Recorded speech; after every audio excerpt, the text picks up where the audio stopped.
Hi everybody, what's up? Welcome back to my channel. My name is Juan. I am just one reader. I just woke up, I just got out of bed, and that's why I am looking incredibly handsome right now, and tidy and put together. And I am also wearing my super sophisticated and fancy Book of Mormon pajamas. Hello. So I am going to do a book tag right now. This is the Apple book tag. It was created by Josh from the channel Literary Gladiators. I just subscribed to his channel like a couple of days ago, and I have been binge watching all of his content. I adore the channel. So he makes a lot of food related book tags, and this is the Apple book tag. So I'm just gonna go ahead and start with the first type of apple, which is Granny Smith, an overbearingly sweet work or character. And for this one I chose I Capture the Castle by Dodie Smith. This is an utterly charming, witty, and just lovely story full of quirky, whimsical things and characters, and it's just funny and light, and it will steal your heart forever. So yeah, I definitely recommend picking that up. The second type of apple is Fuji, a work about a mountain.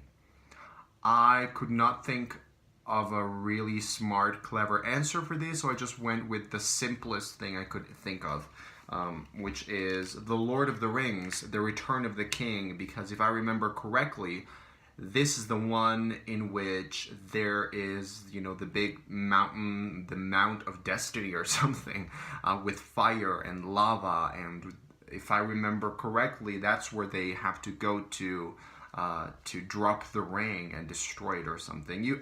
I haven't read The Lord of the Rings in a very, very long while. Like, I'm talking more than a decade, so I don't really remember it. But yeah, there's a mountain in here. Third apple is The Red Delicious, a book that would be perfect if it was only judged by its cover. So I will never get tired of talking about this cover. This is The Musical Brain by Cesar Aira. It's a collection of short stories that I haven't read yet. I just bought this very recently, and it has been just sitting there on my shelf, decorating my home and looking stunning. But yeah, if the stories in here are anywhere near as good as the cover, I will be more than happy. Then the next one is number 4, The Golden Yellow Apple, a book with yellow on the cover. So I immediately thought of this one. So this book is kind of problematic for me, or it's difficult for me to talk about this book. It's Haroun and the Sea of Stories. Haroun and the Sea of Stories by Salman Rushdie. I haven't read this one. It has been sitting in my TBR shelf for over 3 years. I bought this last time I was in New York, and for the life of me, I could not tell you why I bought it in the first place. It must have been because of a recommendation that someone gave me, or something that I read or heard, or a video that I watched, but I have since forgotten. So if you would like to remind me or tell me something about this book just to get me all excited to read it again, I would very much appreciate that. The next one is number 5, The Macintosh, a writer that has influenced or that would influence your writing. So I am not a writer. I know that a lot of people in BookTube are writers. Personally, I am not a writer. I do write a lot of academic texts. I write a lot of psychoanalytical articles and discussions, and I write a lot of my clinical cases of patients that I see, but I don't really do fiction. I wrote fiction when I was younger, when I was a teenager, and when I was in college, but I have just been, doing some other stuff now, so I haven't done that. But if I were to imagine myself as a writer, and if I could tell you the type of writer that I would like to be, I would like to have a little bit of the charm of J.K. Rowling and the attention to detail that she has. I would love to have the intelligence of Philip Pullman. I would like to have the language, the mesmerizing language of Karen Russell. I would like to have the storytelling chops of Stephen King. I would like to have the boldness and the audacity of George Saunders. It would be very difficult for one author to have all those characteristics all at once. But yeah, I would like to have all those things. But I love those authors. So the next apple is number 6, The Honeycrisp, a book that you have read that is in great demand. So Origin by Dan Brown is huge and hot right now. It's really, really hot. If you step into a bookstore anywhere in the world right now, you will probably see some type of display of Dan Brown's Origin and most of the other Dan Brown novels. It came out very recently here in Mexico City. It came out, I think, last week. And it was actually pretty cool because it came out in English, but it also came out in Spanish at the same time.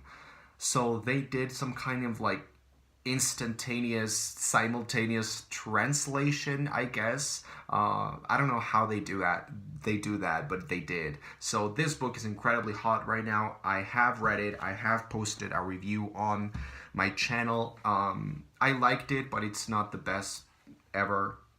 It's okay. So the next apple is number 7. The Baldwin apple, which is a writer that you feel deserves more recognition. So I was going to go with George Saunders for this, but then he just won the Man Booker Prize very recently, I think this week. Yeah, this week. So I could not say George Saunders anymore, but the next in line for this question would be Karen Russell. Karen Russell, who I can never stop talking about. She wrote Swamplandia, which is her only novel, and it's her only work that I have read, although I do own her other 2 works, which are short story collections, St. Lucy's Home for Girls Raised by Wolves and Vampires in the Lemon Grove. I haven't read them, but I have read this, and it's one of my favorite novels and favorite books of all time. And the thing with Karen Russell is she actually has received a lot of acclaim, a lot of prizes and recognition and accolades. Just to give you a little bit of detail, Swamplandia itself was a finalist for the Pulitzer Prize, so that's a big deal. But on top of that, where is it? Karen Russell, yeah. She has been included in a lot of lists of the best young American novelists. She has received a Guggenheim Fellowship, a Bard Fiction Prize, and the American Academy of Arts and Letters Danks Award. And she has also been featured in a lot of really important anthologies. So she has deserved a lot of recognition. Especially if we're thinking that she's as young as she is, she's a young writer. So for her to have received all of this attention is quite astonishing.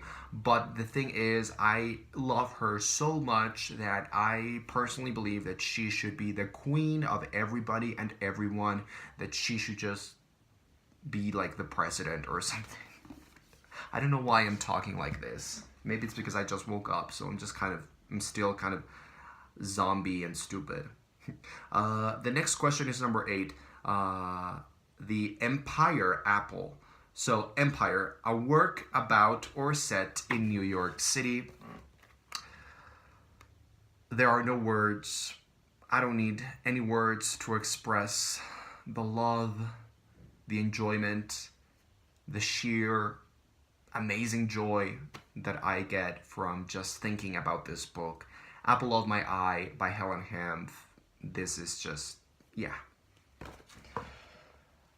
The next one is number 9, The Gala Apple, a work that fits under many genres.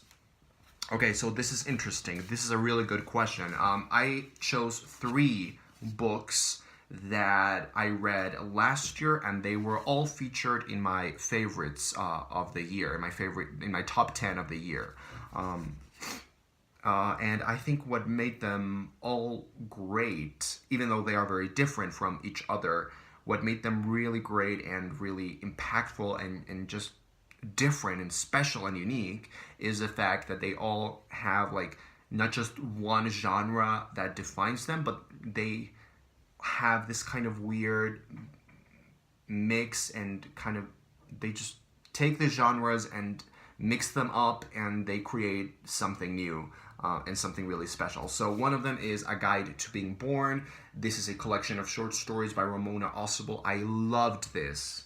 The other one is The Rabbitback Literature Society by Pasi Ilmari Jaskelainen. I also loved this. This is very whimsical and at times it could seem ridiculous, but there are some really dark themes and really like literary things there.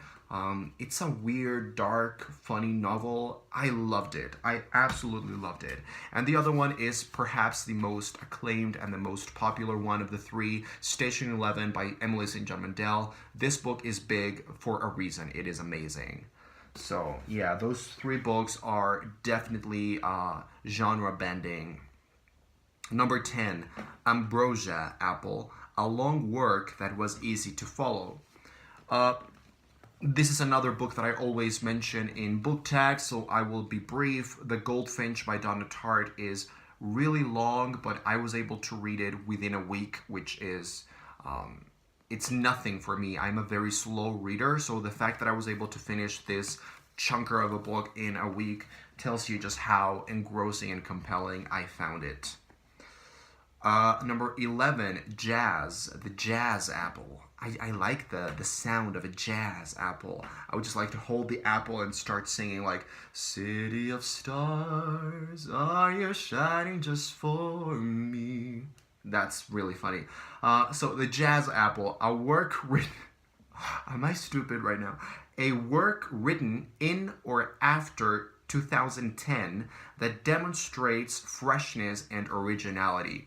So this is actually a book that I read, I think 3 or 4 years ago. It was published in 2013, and it is More Than This by Patrick Ness. Yes, this is YA, this is young adult, but don't start throwing rocks right now at the screen. This is actually very good and very interesting. It takes a very simple premise of a boy, well, a teenager who dies and then he wakes up somewhere. And that's like the first page of the book, and then it just goes from there. It's really creative. It has a lot of twists and turns. It has some kind of literary moments, I guess I could call them. And it's really interesting in terms of character. It's really fast-paced. It's super creepy. It terrified me. Like, it really terrified me. And then at the end, there's like a big twist that changes the way that you look at this story, and I thought it was incredibly creative and incredibly fresh and unique. I love also the cover that has this kind of door thingy, and it is signed by Patrick Ness. Patrick Ness is an author that I never really talk about. He has kind of disappointed me with most of his books, but More Than This is actually pretty worthy of discussion, I think. And the next apple is the Mutsu Apple, a big book that you indulged, but I'm going to change that question. I'm sorry, but I do whatever I want. I'm going to change it to a big book that you want to read but are intimidated by. So The Luminaries by Eleanor Catton, right? This is as intimidating as it gets for me personally. This is long, it is literary, but it's also a book that has a lot of qualities that would suggest that I would like it. Not just like it, love it. It won the Man Booker. It is supposed to be really beautiful in prose, and the characters and just the way that it's constructed. This book is calling out to me, but I am a baby, just a baby, and I want to cry for my mommy, and I want her to read The Luminaries to me. So yeah, that was the Apple book tag. I think those are all the apples. Oh wait, there's another question. What's your favorite apple? I don't really eat fruit. I'm just like that. And then the last one is, who do you tag? I tag everybody. who's watching this video. Thanks for watching. I'm Just One Reader. I'll see you next time.